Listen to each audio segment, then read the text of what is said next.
bakatwegattako mbeera tuli mujju kwasaganya tuline Sauda Madada tuline muganda waffe Ghetto Speaker tusazeewo naku olwaleero kusula mu Lumbe wano wetusuze twegattiddwako n'agenda okubeera MP w'Enjeru muganda waffe Mulangira na Chief Chwa naye amaze okubeera nga atwegattako mu mbeerero gye tulimu nga tuli mu kukungubagira muganda waffe eyatomeddwa emmotoka ya poliisi. So embeera eriwo si nnyangu bw'olaba network ebulabula omanya si nnungi naye nga maziga meereere biwoobe nakwaziirana oluvannyuma lw'okubeera nga tufiiriddwa muganda waffe eyatomeddwa police patrol. Amawulire ge twakafuna gakaabya amaziga oluvannyuma lw'okubeera nga omwogezi wa poliisi mu kitundu kino kye tulimu avuddeyo n'ayogera ng'abalaata bubalaasi kwegaba famire eno ne beeyongera okubeera nga ate amaziga gabayita mu buyisi because abandisuubidde poliisi okubeera nga kati eri budde bwakola apology naye ekikwewuunyisa poliisi statement zeeyogera za kiralu. Nali manyi nti omwogezi wa poliisi enanga yekka yatategeera naye n'abalala bennyini tebategeera. N'olwekyo tuli mu Lumbe wano okulaba nga embeera yonna tugezaako okulanga tugibaweereza era kyenjagala okubategeeza nti maziga meereere wano mu Lumbe era n'okwazirana kungi nnyo. Mwami ono alese mu omukyala ng'alina olubuto lwa myezi 5 ate n'ekirala ekiguddewo tibambi addeyo akazimba akayumba ke nga tannakamala era ndowooza enju mulaba gye tulimu tennaggwa. Enju eyo bayagadde bagimuteekemu kubanga nju ye abadde yagikagizimba nga tannaba kugimaliriza ate nga badde ateekateeka okwanjula mukazi we mu bwangu ddala era mukyala we afeyitinze oluvannyuma lw'okubeera nga bamugambye amawulire nti bbaawe afudde ate nga embeera egenda mu maaso. Mukyala we abadde alina olubuto lwa myezi 5 abadde abulayo emyezi 4 azaale naye wetwogerera omukyala oyo afeyitinze era abagezezaako okumujjawujja wano naffe ntugezaako okukola ekisoboka okulaba nga omukyala oyo asobola okubeera nga adda engulu. So embeera eri wano ya bunkenke nnyo ya maziga ya nnaku yakwaziirana oluvannyuma lw'okubeera nga tufiiriddwa muganda waffe oyo atomeddwa emmotoka ya poliisi olunaku olwaleero wali mu mabira. Bambi ba Sauda Madada Ghetto Speaker bagezezaako okukola ekisoboka bataase obulamu bwa muganda waffe naye ekiriwo nti oba oyakola kino ng'ate ne Katonda ateekateeka kirala. N'olwekyo munansonyiwa tuli mu kyalo eno munda nnyo kitundu bakiyita ani wano we tuli mu Ghetto Speaker kitundu nkyerabiddemu erinnya kanyongera okulitegeera kanyongera okutegeera erinnya kuba twagala okubalagirira mwenna abaagala okujja bw'otuuka ekamuli waliwo ekyalo ky'okwata ku mukono gw'ojjirako ngenda kufuna direction yonna mbenga njibawa direction yonna mbenga njibawa bulungi nnyo naye nga muganda waffe atomeddwa emmotoka ya poliisi. Yalinga live video eno twagala tulabisa abantu bano twagala ensi etegeere abantu bano nti batemu batujju bayitawo butabaala. So bw'otuuka ekamuli obuuza ekitundu kye bayita butabaala bw'otuuka ebutabaala okwata ekikubo ekidda ku mukono ogwa right era oba otuuse bulungi nnyo kwata right keep right bw'otuuka eno bayitayo butabaala butabaala ekitundu bakiyita naye nga wetuliwo ne Sauda Madada ne Ghetto Speaker era tugenda kubeera nga tusula wano mu Lumbe kambawe ku Sauda Madada naye abeeko kyabagamba. Bane mwenna abatulaba ddoboozi lyafudde ogera kino ogera kiri kitalo nnyo kitalo ddala kyannaku nnyo muganda waffe yatuvudde ku maaso naye nsaba Katonda ayongera okutugumya ayongera okutuwa sekukwatenkwatesera ka pastor mwangu. Embeera eriwo Sauda Madada akyakoordinatinga ne ttiimu ate erina okutwegattako wano naye nga maziga meereere. Mr. Update wamwe mumanyi siwummuza nze buli wendaba wewaba ekizibu wembeera Mr. Update wamwe mumanyi kasita embeera etabuka sivaawo muntu waffe ali mu nnaku mbeerawo Mr. Update ate nange nafunye obuzibu otalabanga emmotoka yange poliisi yagikubye nejasa fuel tank era bagitute Kampala okulaba nga eterezebwa ne ya pastor mwanguze bajasiza mipiira. So abasajja bano bakoze fujjo lyesirabanga bakoze fujjo lyesirabanga so yembeere baddewo oba balina ne kyebatukoze mu motoka zaffe simanyi ya ghetto speaker nayo eya flagaliza nayo efunye ekizibu kwegamba simanyi kiguddewo olunaku olwaleero naye nga mbeera ya maziga meerere wano mulumbe weetuli abakungubazi bangi nnyo beeyiye wano abangi ennyo naye kyetusoose okugoba wano ye poliisi badde bagezaako okujja nga baleeta embaliga baleeta empale mu bantu bano abali mu maziga abakaaba ng'abeereeta mu mazima gana mugulu Mr. Update tubaye tugenda kuyoola wano obusajja ne Sauda ne ghetto speaker musajja tubututeeka kaba ntubuga muve wano tetuyinza kubanga mwakoonye omuntu waffe ate mujja mukinaguka mwereeta wano ne munzikirize nebaze abantu abasasudde body treatment because body ya muganda affe ebayitira bika bulungi naye abantu mwasonza akasente ne bakola body treatment ekyokubiri abantu abaguze case mwebale nnyo mwebalire ddala case eyo nayo negulwa ekyokubiri abasasudde ambulance namwe mwebale nnyo mwebalire ddala bantu ba the update 9 page mwebale nnyo mwebalire ddala newankubadde tuli maziga naye mulabye abantu eno bulumbe gye tuli nga beebaza babadde bamanyi nti omwoyo gwa muganda waabwe bagenda guleetera mu kakutiya bagenda guleetera mu kaveera bagenda guleetera ku mukeeka beewuunyiza nnyo okulanga tuleeteddemu omuganda afono mu keesi ntubagamba munnaye ffe munno mukabiye munno ddala muganda afono abadde ku nkyukakyuka ya ggwanga Uganda abadde ku struggle ey'enkyukakyuka tetuyinza kubeera nga tetubeerawo mu mbeera yonna era abantu b'enju eno babeebazizza nnyo era amannya twagala okulanga enkya tugasoma abo baguze keesi ba accountability matters a lot abaguze case abakoze body treatment kwegamba yaddenga nnaku naye ate omuntu era akuyamba mu nnaku toyinza butamwebaza nebaza mwanyinaze Rebecca Agaba thank you so much webale nnyo balire ddala n'abalala bonna mu mbejja waliwo mwanyinaze naye ali nnyo kuno naye alaba angambye Mr. Update tuli bennyamivu nnyo so tuguddemu ekiyongobero munansonyiwa Mr. Update tusazeewo tusule mu Lumbe wano tulabe ng'enteekateeka tugitambuza because bano abafamily ate bagumira ku ffe buli batulaba baguma buli batulaba ne baguma ate ngera Mr. Update we mbategeeza nze mu mbeera ey'ennaku mbeerawo Mr. Update embeera ey'ennaku mbeerawo Mr. Update mbeerawo amazima ga Katonda mu ggulu nolwekyo yembeera lwaki nanga abantu mbebaza mu mbeereramu bwe mulabanga seggirinya ayina embeera emutuddemu mu mbeerera musinza butabeebaza naye nga embeera bwetyo bweri baganda baffe abagala okujja enkyokuziika sobola contactinga Sauda Madada sobola contactinga ghetto speaker sobola contactinga Mr. Update mu mbeera yonna so tusazeewo tusule wano nga tukuumako abakungubazi tulabe embeera nga bwegenda okutambula ate n'okulaba nga buli kimu kitambula nga bwe tukyetaaga twetaaga muganda fo yaziikibwe mu kitiibwa ate nga batuteekawo ttabo okulaba nga tufuna kye bayita lipooti ya muganda waffe attiddwa lipooti tugyetaaga ewatali kuzikiza so yembeera eriwo lipooti tugyetaagira ddala muganda waffe oyo twetaaga abasajja abo abapaatula bamutomedde babe nga bakwatibwa paatula eyo bwemaze okutomera nedduka emisinde egya yiriyiri naye nwewuunyiza nnyo omwogezi wa poliisi avuddeyo n'ayogera arrogantire n'agamba nti omuntu oyo si poliisi ye mutomedde kale mpuliranga ennaku enzita mpuliranga obusungu bunzita Mr. Update n'amaziga mpuliranga gaagala kumpitamu muganda waffe yakedde nga mulamu y'omu ku babadde mu freedom border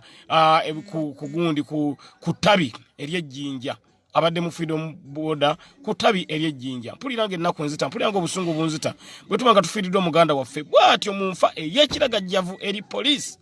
ate poliisi netavaayo kugamba nti kekole apology naye poliisi kyekola nesigala nga ekyakinaguka ekyayogera ebitakwatagana mpuliranga ennaku enzita Mr. Update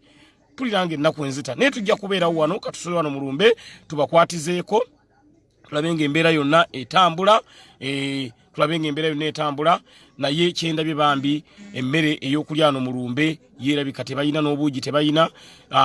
tusobolera obakwatizaako ne tukwasaganya ebyolumbe wano ne tubagulyayo bakubunga nga buubo n'obuugi kuba ndabyenga ndowooza bayinza okwetaagayo Sauda olaba oti beetaaga buugi beetaaga ki kuba kati bantu bannyonnyolemu tulabe tuyinza kukola ki okulanga tubakwatizaako genda maaso ekyamazima tewali kiriwo tewali nku tewali iki tewali mmere tewali buugi tewali iki tewali kiriwo we batuyita we batuza mu meeting we tuzifulumamu bwe tuddako ku masimu bwe tuziddamu tewali kiriwo tewali tenti tewali butebe ate ng'omukolo gusubirwa okubeerako abantu bangi enkya kisubirwa n'okubanga ne principal ayinza n'okuziika simanyi naye wensuubira kuba omulwanyi ng'ono abalwanyi bo kulembeze kimanyikiddwa mu bitabo abaawo mu kuziika okitegedde ate naddala solidarity ebadde eno olwaleero nkusubirwa okubanga enkya tuli naye so twetaaga bane tubayambe tweyambe ffenna tulabe ekye tuyinza okukola ng'abantu tuguleyo babuugi oba sukaali oba omuceere tufuneyo ne tenti nga 3 oba 4 twetaagayo era banne scientific baaliyo banakkiriza ebizindaalo ku bantu abanaaba wano twetaaga ebyuma wano tebitibimanyi ebyo bye batugamba weetaagawo kale ku ngeri ya abantu okwongera owuliziganya kubanga abantu olwedde bangi mu kitundu naye tewali nteekateeka egenda mu maaso so we badly need your support guys we badly need naye abaguze kesi bantu bebagiguze bebazaako sauda body treatment bebagikoze tujja beebaza mwenna mwebale bwenna alina kyewakoze olwaleero weebale nga simenye n'amannya mwenna mwebale nnyo era nsaba Katonda abaddizeewo awo nno kati tumalirize ne kino muganda waffe ate tusobole okubanga Segirinya tewali semiti tewali musenyu tewali mataffaali n'abana simenti anenkya bo batugambye tulina nteekateeka ki owulidde mu meeting family eri emitwalo 3 tuvudde mu meeting ya family nga balinawo emitwalo 30 sauda nga bwabadde ripooti eyo meeting ya family balinawo emitwalo 30 naye kyemulina okumanya nti ebisooka byo twabimaliriza tumaliriza keesi ebadde enkulu nnyo because enteekateeka yaabwe ku keesi ebadde yakuleetera muganda waffe mukeeka ekyo kibadde kiyinza kubeera nga kituteeka mu mbeera ennungi ne tutetenkanya ng'abantu baffe abatuyambye ne tugula keesi eyo gye mulabye muganda waffe twetaaga aziikibwe mu kitiibwa ekyekika ekyawaggulu kati singa tufunayo omuceere Sauda abagambye kilo 10 ez'omuceere n'obuugi ne tubafunirayo ne tenti 3 n'ennyama actually ngenda bawo ne ghetto speaker naye ayongera okubannyonnyolamu n'ebijanjaalo kwegamba enteekateeka eno nga bwe twagyeyamye tube nga tusobola okubeera nga tugitambuza ne butto so kansongo bazeebazeemu omuwendo wonna nga tunuddemu tuzo kwetaaga omukolo gwonna okugwa ng'ogase n'okuzimba entaana miliyoni nga 3 ekinene nnyo kale miliyoni nga 3 ze twetaaga nga n'entaana kwogitadde ogizimba kitegeeza twetaaga sementi twetaaga sementi twetaaga ngenda kukwata essimu eno gye ntadde wano ngikwase ghetto speaker lwaki njiwa ghetto speaker sente zituuka zonna nga ghetto speaker yagamba nti kati zino zituuse nga twebaza omuntu accountability naye tusobola okubeera nga tugikola tugenda kukwata ekitabo Sauda kwata ekitabo ne ghetto speaker kino mwe mugenda okubeera nga mukitambuza Bobby Yang agambye agenda tuwayo emitwalo 5 Luse Nakitto mama wa Rebecca agaba agambye agenda tugulirayo omuceere kilo 10 ate nga mukyala Rebecca agaba yatuwadde edda obuyambi obwa keesi Luse Nakitto mama nebaliza mukyala Rebecca agaba olw'okubanga atuyambye n'abanga atuwa nyina wano gye nyina simu yino ka notebook message yonna etuuka ghetto speaker gy'osoma Sauda Madada ye kabeere ku kyokulabanga atambuza naye nga Mamirusa Nakitto atuwadde omuceere kilo 10 Rebecca agaba ye yakigadde dda teguna bakutuuka naye gugenda kutuuka bano benkugamba mbamanyi buli olaba messages ze ng'ogiripotinga ewa Sauda Madada nga agiwandiika twagala omuceere guno tugugule tezinaba kutuuka naye bwe zituuka ngenda kubamba tegeeza naye nga tuli mu Lumbe akayumba ke kali muganda waffe kabadde yazimba kemulengera wali kayumba bambike ku musajja wattu akayumba kemulengera kabaka bateereko bambi kayumba kekeeko waggulu kabadde yazimba so yembeera egenda maaso ghetto speaker essimu yagina abagala ya Airtel zonna ssimu agina message etoka ghetto speaker jo reportinga ewa Sauda Madada then Sauda Madada n'awandiika ne tukola accountability bulungi nnyo ne tugula ebintu bino principal wa fana agenda okujjanga buli kimu kiri steady katawo musobola okula mbukuzi lupapula kula mbukuzi lupapula tuva mu meeting ya family nga abagamba bambi tebalina kyakulya naye nga basiimye ebimu ku bye mukoze mbasaba essimu yange eri enkadde temugisindikako kuba wano sigirina waliwo abalina essimu yange eri enkadde essimu gye mpandiisa awo gye mba musindikako essimu enkadde mbeegayiridde temugisindikako wano sigirina awo essimu eyo yasigadde mu mmotoka ye yagenze kwata live nga president agenda mu Kampala sonze sabaddeko nabadde nsigadde eno mabega n'olwekyo nsaba essimu enkadde temugibwerezaako muweleze ku ssimu gye mbawandiikidde awo so ekituuka ghetto speaker ajja kuba tubuulira abalina Airtel ghetto speaker lwekituuse ghetto speaker agamba tewali kyatuuse abagala Airtel zonna essimu ghetto speaker yaziina Airtel 07 ekyusa bukyusa kodi eri 0704336402 ate eya MTN eri 0782336402 bambi temusindika ku ssimu eri eyange enkadde mbeegayiridde wano sigirina mbeegayiridde Mr Update mbeegayiridde tukozeseeyo era ghetto speaker wano mu ngalo yagiina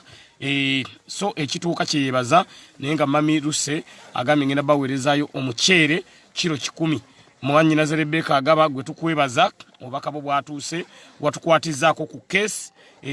watukwasizzaako ku case n'olwekyo tetuna kye tukubanja I have already send mukadde emitwalo 10 waliwo message ezze kasuka njemu enkadde waliwo message ezze eyine etuuse ghetto speaker goli ku bya accountability sente ziri mekezo kandabe ini mitwalo 11 ezizze emitwalo 11 endoza madam leme magisa yazisindise le magisa asindise emitwalo 11 madam le magisa yasoose nasindika emitwalo 11 gituuse bulungi nnyo emitwalo 11 gituuse le magisa yazisindise le magisa thank you so much twalo 11 gituuse webale nnyo webalire ddala tusaba Allah akusasule musera Christopher Mbabazi ye Bobby Yanga aweereza emitwalo 5,12 wandika sente Bobby Yanga zaweereza emitwalo 5,12 ghetto speaker age kanso kendabe ku message munaye sirwali kanji kulage yino kino banaye kwegamba byannako tutuke kusawe azuweereza Bobby Yanga bambi webale nnyo 12 wandika sente za Bobby Yanga emitwalo 5,12 Bobby Yanga zasindise bogatta kuziri ejale magisa je emitwalo 11 tuba tujja kutambulizaawo tisooke tufune tent tufune n'ennyama tufune n'obuugi Bobby Yanga sente zituuse webale nnyo balire ddala zituuse bulungi nnyo kamba wene ghetto speaker naye abebazeeko abakasindika ghetto speaker kamba kwase ku ghetto speaker ono tuli naye mukulabanga olumbe lutambuzo lwa muganda waffe mu mbeera ennungi baganda bange mwena abandaba ku timu Segirinya fans page muna tusonyiwa embeera ya kamera mukimanyi bulungi nnyo waje tuli nti tetuli mu kifo kituufu naye olw'okuba nti twaze kungubagirako wamu ne muganda waffe ate nga obwedda tuli wamu okulabanga tuli kaweefube okulabanga mayiti tugitambuza etuuke eno ate ng'era mmwe n'abatulaba oba abatuwuliriza tubasuubiza nti nga bwe kiri nti people power gwe muze gwaffe tugamba nti munno mukabi ye munno ddala nga munnaffe bwatubeereddewo mukabi kali ng'alaga nti BobiWine ye president waddako nga ne pages z'abadde apostingayo BobiWine nga n'aba family we tutuuse wano batuwaniriza nga people power kitegeeza waliwo message etuuse amanyi accountability Isoma sente meka 2500 2500 bana basi biri muye ataddeko 2500 so mwemwe n'abaganda bafa bagenda maaso n'okusonda muli bakabinyo so fa tulina emitwalo 16 mu 2500 mu 14500 tuli wano tugenda maaso kulabanga tusonda akatono akabeerawo okulaba nga tuwerekera munnaffe Mutyabule Charles tuwerezo omutwalo bamuyita Abdukalimu mulika kasoma Abdukalimu awerezo omutwalo gumu je emitwalo 17 ndowooza mu 10 Sauda sikyekyo emitwalo 17 mu 10 waliwo atuweereza bamuyita Julius Isindo atuweereza omutwalo gumu mu 10 Julius Isindo ataddeko omutwalo gumu mu 10 je emitwalo 18 mu 10 maka kanjogere je emitwalo 18 mu 15 mitwalo 18 mu 15 mu 5 let's be organized so abakatwegattako yenteekateeka eyo egenda mu maaso obuyambi bwonna bwe muweereza tuba tubusoma bulungi nnyo obuyambi bwonna bwe muweereza tuba tubusoma bulungi nnyo MTN namba yeeyo eri awo entaaginge eri enkadde yange gye baamanyira baneteka soke nkole mu clarification enkadde eri yange gye mwamanyira essimu sigiina wano mbeegayiridde essimu sigiina wano eri enkadde eyange gye mwamanyira temugiweerezaako muweereze ku ssimu eyo eri awo gye mbateereddewo nayo eri mannya gange naye atugezaako otambuza enteekateeka eyo ne ghetto speaker okulaba nga buli kimu tukitambuza proseka ogaye kuosindike mwebale nnyo webale ddala essimu eyo eri mannya era Gaseggirinya Muhammad erimanya Gaseggirinya Muhammad so message ebwetuuka wano nga njiri forwardinga ewa ghetto speaker nga naye agirabako ate then nga tusobola okubeera nga tutambuza enteekateeka eno twagala okulaba nga buli kimu tukitambuza bulungi nnyo mu Lumbe wano kwegamba abantu bagenda okujja nga tewali kintu kyonna kyetaagisa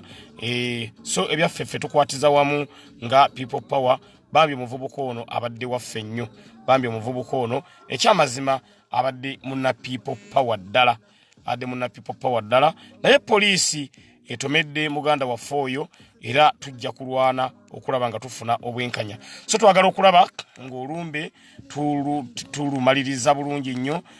bambi mannya Gaseggirinya Muhammad essimu eyo mweri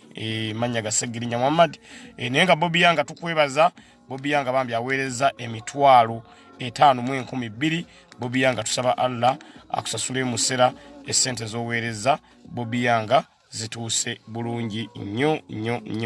Bobi Yanga sente z'oweereza zituuse bulungi nnyo Airtel yino kanjibawe abansaba Airtel nayo yiyo njibawadde tuli mu Lumbe nga tukungubagira muganda waffe ebiwoobe n'okwazirana okumanya omuvubuka ono abadde ayagalwa ekyalo kyonna wano kikuŋŋaanye kiri wano ku Lumbe ne bambi baye tebalina kiddako okutuusa ffe tuvuddeyo ne tubagaa nti temutya ffe amaanyi g'abantu buli nsonga yonna tukwatiza wamu amaanyi g'abantu buli nsonga yonna tukwatiza wamu n'olwekyo yenteekateeka eriwo amaanyi g'abantu buli kimu tukwatiza wamu naye nga kyembasaba essimu yange eri enkadde gye mwamanyira bambi temugiteekako kasente kubanga yo sigiina wano abaagala Airtel nayo kambe nga njibawa mu ngeri emu oba mu ngeri endala abaagala Airtel waliwo atuweereza nusu kasanvu Sauda kawandiike tekuli mannya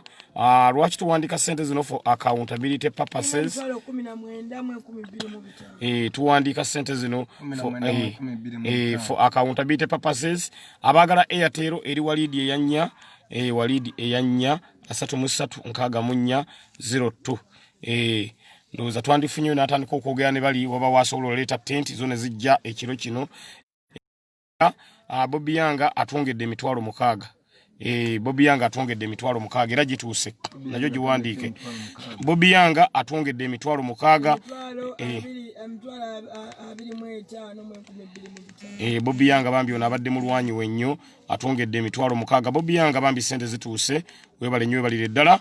tuli wamu ne ghetto speaker ne Mr Update nga tuli maziga ag'ekika ekya waggulu twagala okulaba nga tuwerekera muganda waffe mu kitiibwa mulina okimanya nti yo case ndowooza mugirabye ngibateereddeyo for accountability kuba munnange abantu tebakyalina kisa n'amabugo g'abafu bagalya naye ffe nga people power twetaaga ntebe nnene buli kimu tukikola mu bwesimbu buli kimu tukikola mu bwerufu. That's why ngamba nnyo abantu nti ebintu byonna tubikolera mu live kubanga ekitukozesa ebintu bino mu live for accountability. Abantu baggwamu eddiiri n'amabugo bagalya mbabuulira mazima. Olina ali amabugo n'agabba olina abba amabugo noga nti kati obbi amabugo fenne enkomerero y'ensi eno kufa. Masika nkambo owereze 3,000 zituuse webale nnyo webalire ddala. Kichoncho nawe owereza kichoncho nawe owereza omutwalo gumu. Kichoncho kisi kichoncho kalo owereza nawe owereza webale nnyo. Bwe tumaliriza Sauda agenda kuba abawa lipooti yonna eya ssente ezisondeddwa naye nga tubazenga twetaaga miliyoni nga 3 tufuneko public addressing system tufuneko tent tufuneko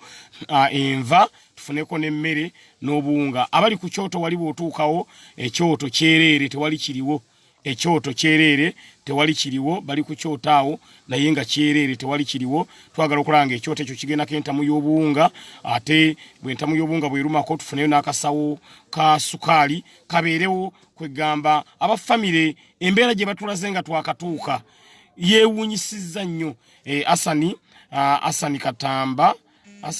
Katamba kankebereko Asani Katumba sorry Asani Katumba ange Mr. Update mpereze emitwalo 2 kankebere. Message bayite najja Asani Katumba naye bwe nebetuuse tugenda kubeera nga tugisoma kubanga essimu tugiina wano okulanga buli kimu tukitambuza bulungi nnyo. Bambi munatusonyiwa okukola zi live nga zino ez'okuyamba naye mwe baffe mwana ono abadde ku struggle yaffe bwatyo bwagenze mu bulagajjavu bwa police nete tugenda kuzikiza police neweza abantu baffe bangi nnyo besse. Essa abantu baffe bangi nnyo police essa abantu baffe bangi nnyo mutandika obagatta amazima ga Katonda mu ggulu. Abasajja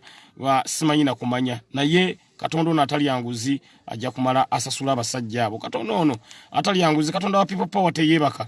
Mbabuli amazima Katonda wa people power teyebaka. Katonda wa people power teyebaka. Katonda wa people power teyebaka. Olaba nga Mr. Update tagging enamba ya Airtel. Katikale kantekewo Airtel kubanga abantu bangamba actually network wano eriko ennyo ya Airtel. Network wano eriko ennyo ya Airtel nenga twebaza mwenna abasoose okusonda mwebale nnyo mwebalire ddala abasoose okusonda ku ssente ezo ko twakoze treatment body treatment ya muganda waffe body treatment. So obujjanjabi bati body treatment kulanga body ya muganda waffe bagitweetinga because yabadde bano bamutomedde bamumenye buli wamu nga balina gitweetinga obulungi then tulabenga esobola okubeera nga eri wamu ekyo kyakoleddwa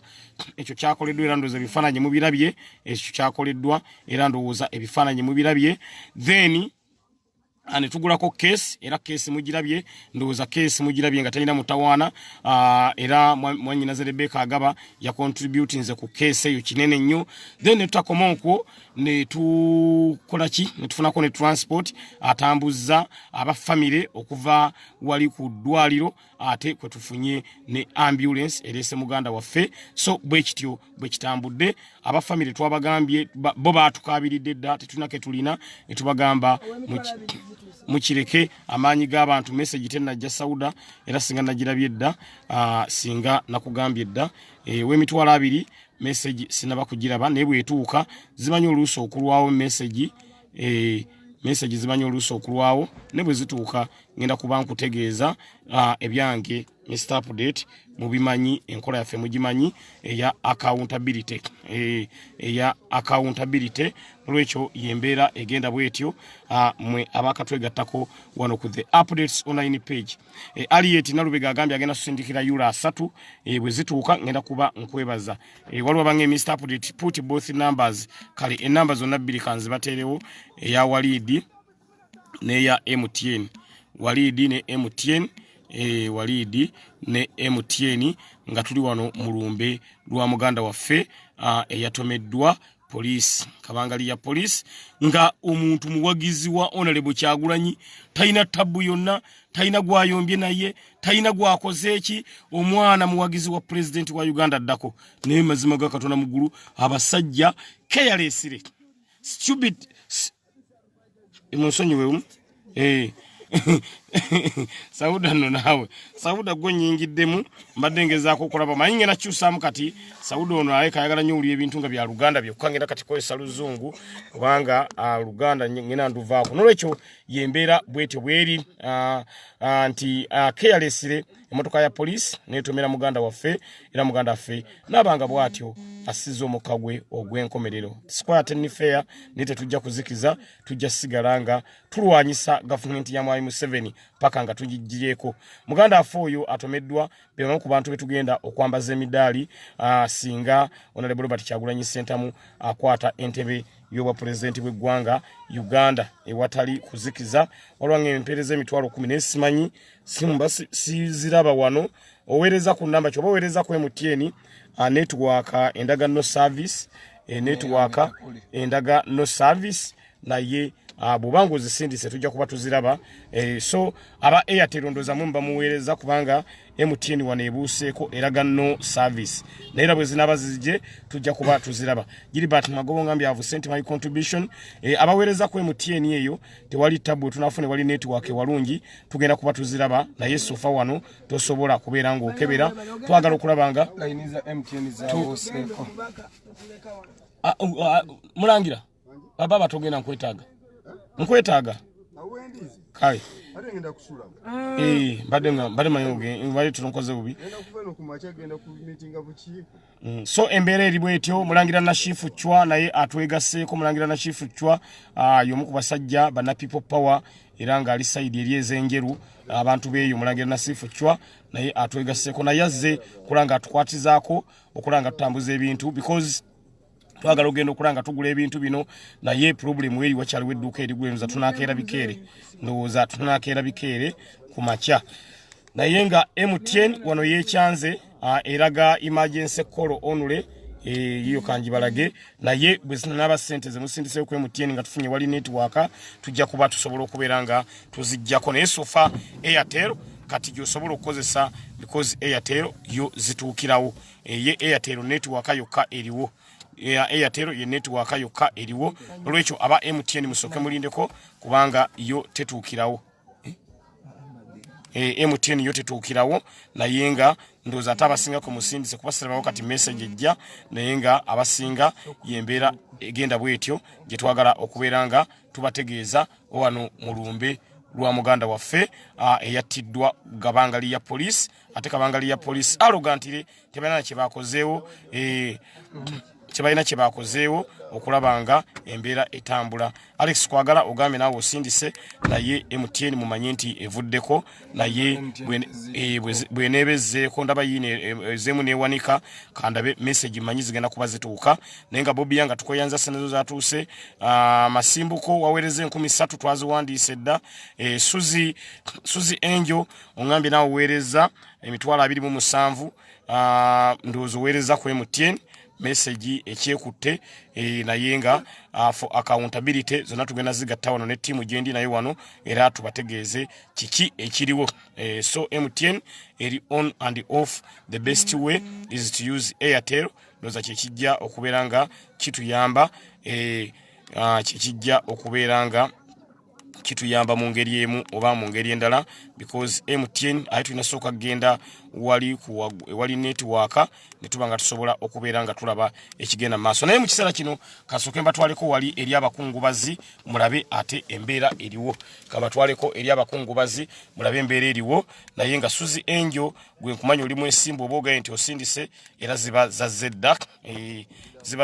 waliwo omuntu agamba abantu bange kunomba manyi abayamba so twagala okulabanga at least tugula emmere tugula ki era kamba twaleko waliko mu Lumbe ate mulabe embeera eriwo mu ngeri emu oba mu ngeri endala nga twagala okulabanga embeera yonna tugitambuza mu bwesimbu mu bwerufu so kamba twaleko mu Lumbe wano kamba twaleko ate mu Lumbe kamba twaleko mu Lumbe asoka kwekusima yetuwa network kansoke mbatwaleko mu Lumbe ate mulabe embeera nga bwetambula mu ngeri emu oba mu ngeri endala olange ntaddeko 15,000 era accountability tugenda kugikola because muyina okubeera nga mwebazibwa mwenna betuli nabo so kambatwaleko mu Lumbe wano eri abakungubazi zikiza nyingi naye tujja kubeera nga tutambulirawo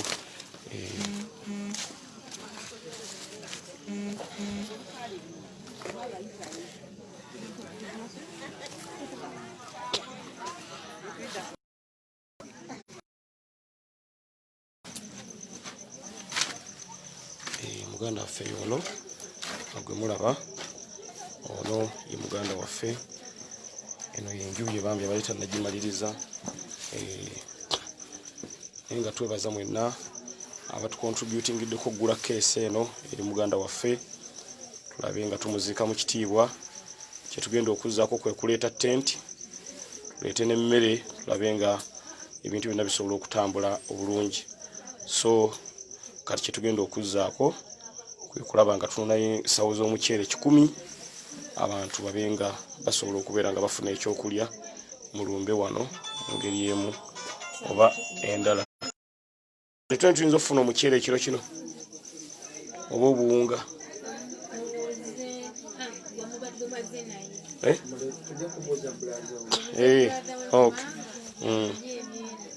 okay kale twagala kulanga abantu bafuna ku mmere so yembeera eriwo tuli wano mu Lumbe katumala okulaba brother we tulewe tuyinza okukwasaganya ekyoto kyekyo ali ku kyoto naye tetumanyi we tujja buwunga babenga abantu budde bugenze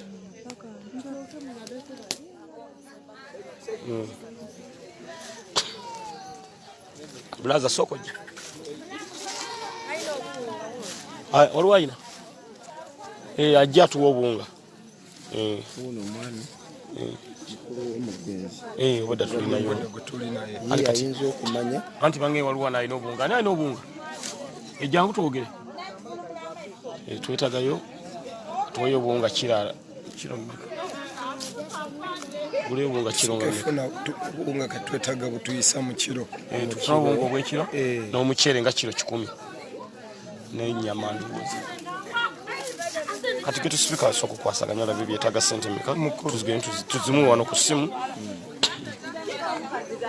so embeera eriwo yeeyo twagala okulaba nga tukwasaganya embeera yonna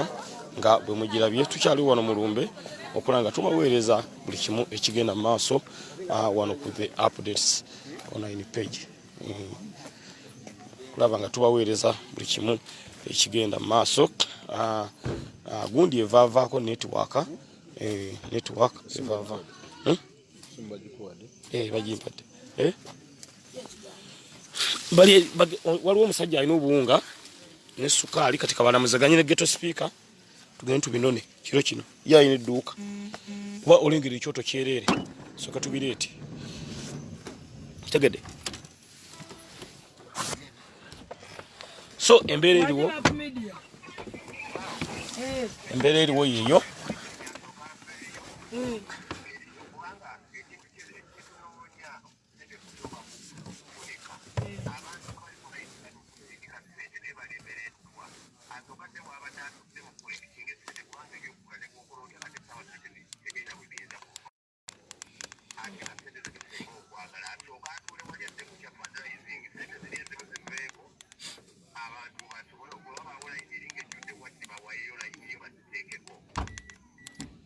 Wena network sauda kwa MTN. So embeera eriwo yeeyo twagala okulaba nga tukwasaganya enteekateeka eno munasonyiwa oyo gwe muwulira y'omu ku bafamire bambi akolapusinze olumbe lumukubye so embeera eriwo yeeyo Airtel yes Juliet Olison yes Juliet Olison naye nga MTN wano teziriiko MTN network zivuddeko naye tunatuuka walungi tujja kuba tusobola okubeera nga tufuna network naye mbatutteko wali muganda waffe mwoyo gwe guli we gugaŋŋalamye so yembeera eriwo bantu bange Airtel as fade waliwo message eyakatuuka waliwo message eyakatuuka ya 10,000 James Baguma Sauda ziwandiike yino yakatuuka James Baguma tuuse James Baguma thank you so much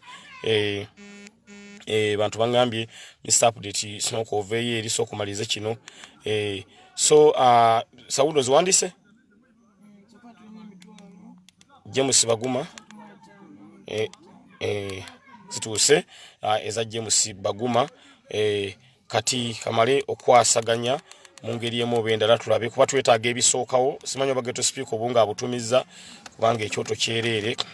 soka tuleeta ebisookawo nga n'abatenti we batuyambako okulaba ng'ensonga yonna tugitambuza mu ngeri emu oba mu ngeri endala naye nga ffe tusazeewo tujja sula wano geto speaker Sauda Madada muganda ffe Abe tuli naye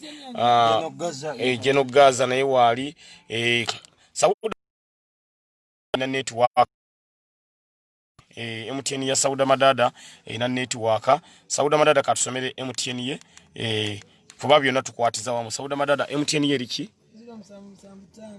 0775 anamwemu 983 kakati enambi eri 0775 anamwemu 983 enamba eyo eya MTN yabagala MTN enamba eyo ya Sauda Madada yangambye network ayina omanyi esimu zaawukana Mr Update nyinza okuba nyina kalaisi tenga Sauda Madada esimu ye yo esobola ku accessinga network manyi Mr Update esimu yange nayo etapingibwa nnyo kati abasobola tuyambako esimu ya Sauda Madada kuba banja abagala MTN naye wano wenkebera ereta Nsambu Steven enamba eyo Nsambu Steven enamba eyo ajereta so abasobola okubeera nga amuteka ku simu ya Sauda Madada ye ayina MTN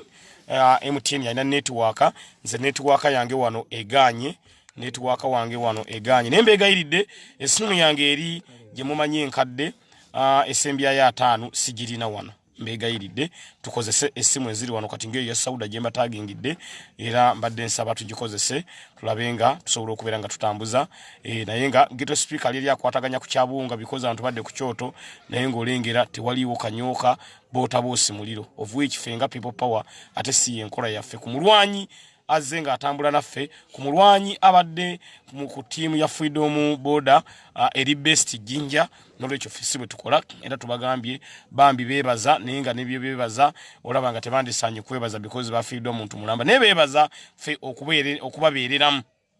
bebaza okubabeereramu ate kye batukoze ekirungi bagobye police wano nga kagudde ne bagamba muve wano mugende aba people power batubeereddemu mwaso omuntu wafate mwereeta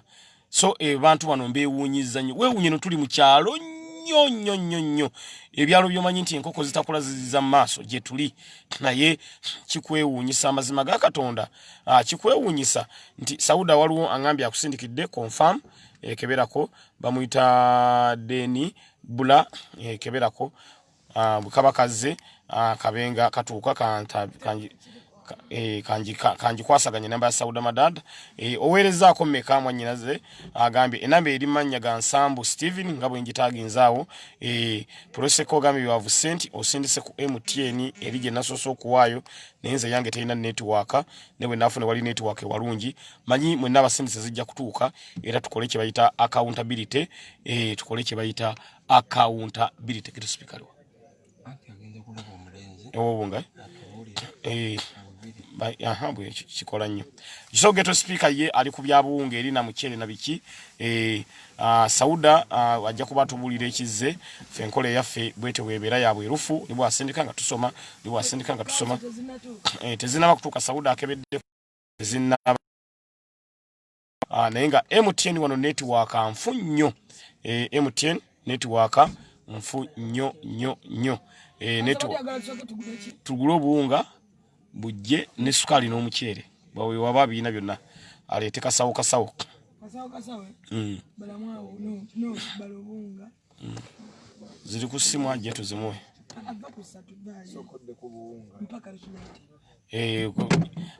Ghetto speaker mami Russe ngambye I've sent on your MTN emitwala 35 bane mami Russe nakito osindise tobanga osindise ku simu gye sirina wano kuba sirina zirabona mami Russe osindise ku MTN eno gye nyina wano bobo osindise ku eno gye nyina wano katugende tunonye wali network tuzijjeko mami madde oba osindise ku namba ki eri esembya ya 5 sigina wano naye nsobola ojja accessinga wangi Sauda babirina babirete kati uyo ghetto speaker amuyina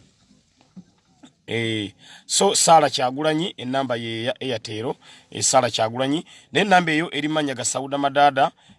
Sauda Madada Julie Mbabazi have sent mitwalo 2 Julie Mbabazi twazisomedezo the one za Julie Mbabazi gwezo twazifunye zatuuse emitwalo 2 gwomu kubasookedde ddala mami Russe nakitto osindise kweri wa the one you have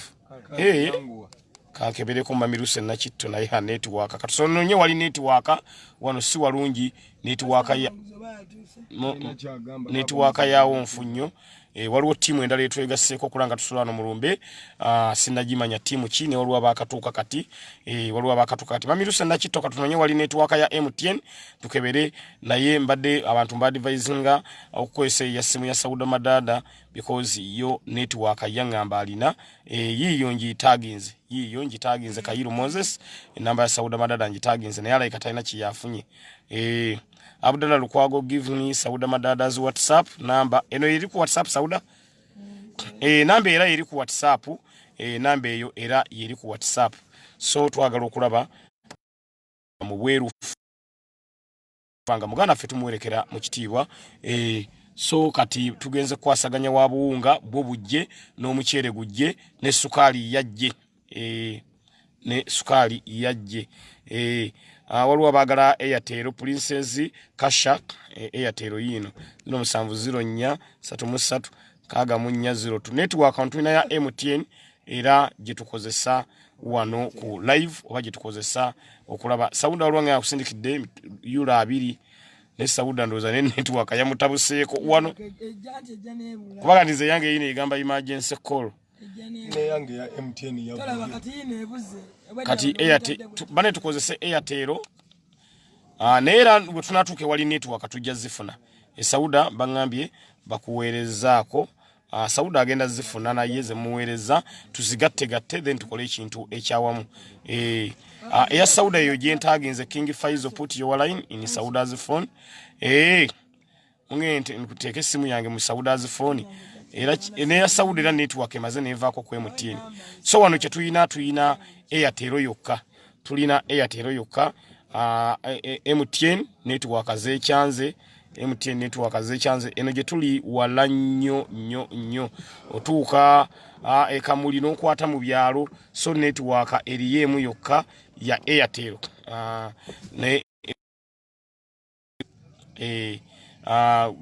MTN eri jampe naye nga sofa sente zasoso okutukawo z'okusimu kweziri era kitwagala kugenda tugule bino ebintu ebisooka sukali ajje obuwunga bujje kale tewali tabu so yembeera eriwo yembeera eriyo egenda mu maaso network sinungi naye katulabe katudde mutuli starting amasimu gano tulabe kiki ekigenda okugenda mu maaso